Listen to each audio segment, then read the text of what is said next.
If you think that you're only gonna be happy once you have the most fabulous glutes and abs and physique in the world, then you're never gonna be satisfied because they're... Hello. Today I'm going to be answering a common question that was asked on a previous video of mine. So let's read the question. I am the highest weight I've ever been. I have the highest amount of fat on my body that I've had. But although I'm big all over, my glutes are pretty flat right now. How can I build my glutes while getting to a healthy weight? There's so much information about cutting and bulking, and regular people that aren't getting ready for a bodybuilding show, it's not necessary. Because who on earth wants to spend months and months getting to your goal weight or body fat, physique, whatever, only to have to start building back a lot of fat to gain muscle? I think that's why people with more fat to lose, they think, oh my gosh, there's no friggin' way that I can build muscle, because all these people are saying that they have to go on these long bulks and put on 20 pounds. Then they're like, how am I gonna do that?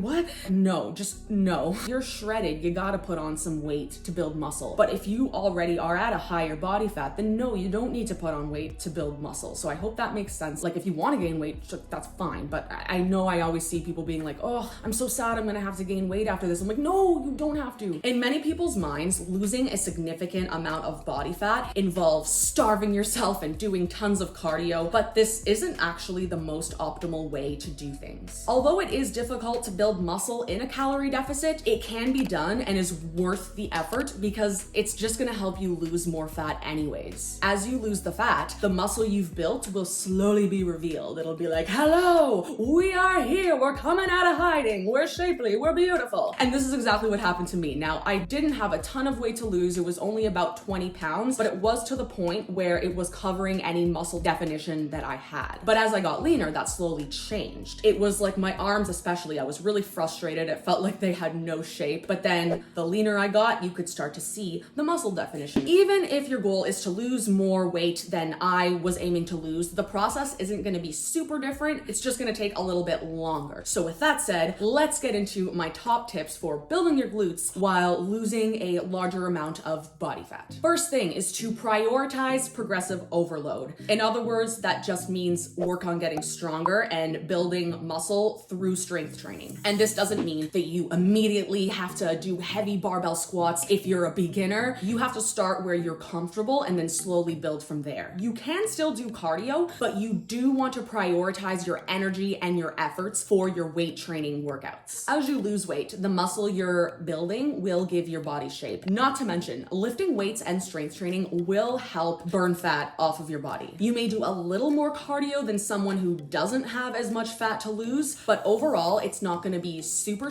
different, and that's a really common misconception. Second tip for building glutes while losing a significant amount of body fat is to remain in a calorie deficit. Now, a calorie deficit is gonna be so individualized from person to person. I have another video about calculating your calorie intake, which I will link up here and in the description box below, so check that out. The big thing I want you to remember is you don't need to be super restrictive and cut out carbs or anything like that. I always say that whatever you do to lose weight has to be something that you can see yourself doing very long term, pretty much forever, if you actually want to keep the weight off. If you cut out all carbs to lose like 50, 60, 70 plus pounds, but then you add those carbs back in, you're not gonna be able to maintain the results. So start making small changes, and that way you're gonna see changes that actually last. Now, a calorie deficit can make it a little bit more difficult to build or maintain muscle. So that brings us on to our next point, which is to lose weight gradually. Taking your time is going to help you build and retain muscle, and if you lose too much weight too fast, you are going to lose muscle, and that's not going to help you achieve the shape that you desire. Obviously, taking it slower is going to be easier to sustain, so you can actually maintain the results. Woohoo! But it's also going to allow your body and your skin to adapt to the changes in body composition. My fifth point is super important, so stick with me here, but before that, let's just quickly touch on the protein aspect. Consuming enough protein is so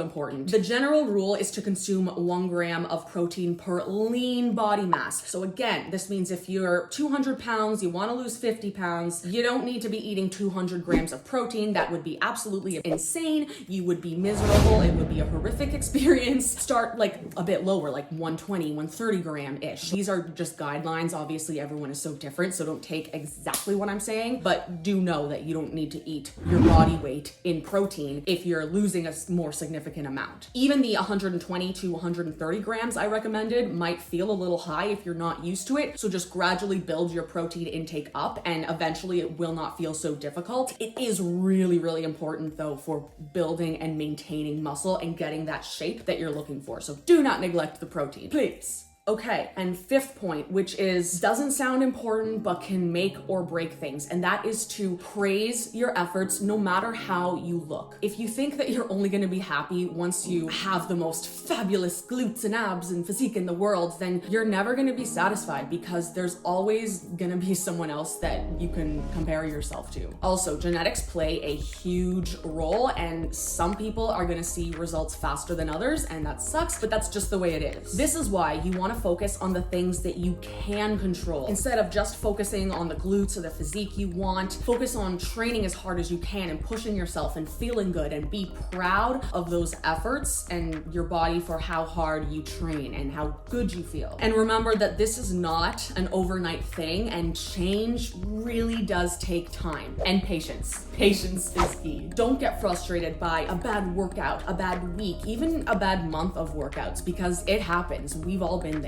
Instead, focus on your long-term progress. If you keep training smart and hard, you will see the results you want, but stick with it and give it time more than you think. Don't give up, keep at it, you got this. Let me know if you guys have any questions about anything I've said, and I can always make more videos.